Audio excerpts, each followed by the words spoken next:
નમસ્કાર, હું રાજ. આપ જોઈ રહ્યા છો સ્પાર્ક ટુડે ન્યૂઝ. ગુરુ પૂર્ણિમાના પાવન અવસરે વડોદરાના વ્રજધામ સંકુલ ખાતે ગુરુ ભક્તિ, આધ્યાત્મિકતા અને સમાજ સેવાનો ભવ્ય મહોત્સવ યોજાયો હતો. ગુજરાત સહિત દેશ વિદેશમાંથી હજારો વૈષ્ણવો વ્રજધામ ખાતે ઉમટી પડ્યા હતા અને પૂજ્ય વૈષ્ણવાચાર્ય 108 શ્રી વ્રજરાજ કુમારજી મહારાજ શ્રીના દર્શન તથા આશીર્વાદનો લાભ લીધો હતો.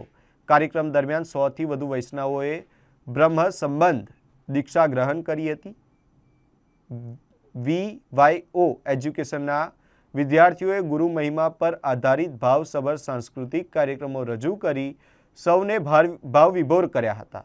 પોતાના આશીર્વચનમાં પૂજ્યશ્રીએ આધ્યાત્મિક, શૈક્ષણિક, વ્યવસાયિક, પારિવારિક અને આરોગ્ય સંબંધિત 5 જીવન લક્ષ્યો નક્કી કરી સંતુલિત જીવન જીવવાનો સંદેશ આપ્યો હતો. તેમણે ગુરુના માર્ગદર્શનને જીવનની સફળતા અને આધ્યાત્મિક ઉન્નતિ માટે અનિવાર્ય ગણાવ્યું હતું. આ પ્રસંગે વૈષ્ણવ યુથ ઓર્ગેનાઇઝેશન દ્વારા ફીડ ધ હંગ્રી વૈશ્વિક સેવા અભિયાનનો પ્રારંભ કરવામાં આવ્યો હતો. અભિયાન અંતર્ગત ગુરુ પૂર્ણિમાથી દિવાળી સુધી 1 લાખથી વધુ નિઃશુલ્ક ભોજન જરૂરિયાતમંદો સુધી પહોંચાડવાનો સંકલ્પ લેવામાં આવ્યો છે. કાર્યક્રમમાં વડોદરાના સાંસદ ડૉક્ટર હેમાંગ જોશી, શહેર પ્રમુખ ડૉક્ટર જયપ્રકાશ સોની, ધારાસભ્ય કેયુ રોકડિયા સહિત રાજકીય, સામાજિક, ધાર્મિક અને ઉદ્યોગ જગતના અનેક આગેવાનો ઉપસ્થિત રહ્યા હતા. ગુરુ ભક્તિ, સંસ્કાર અને યુવા પ્રેરણા માનવ સેવાના સુંદર સમન્વય સાથે આ ગુરુ પૂર્ણિમા મહોત્સવ યાદગાર બની રહ્યો હતો.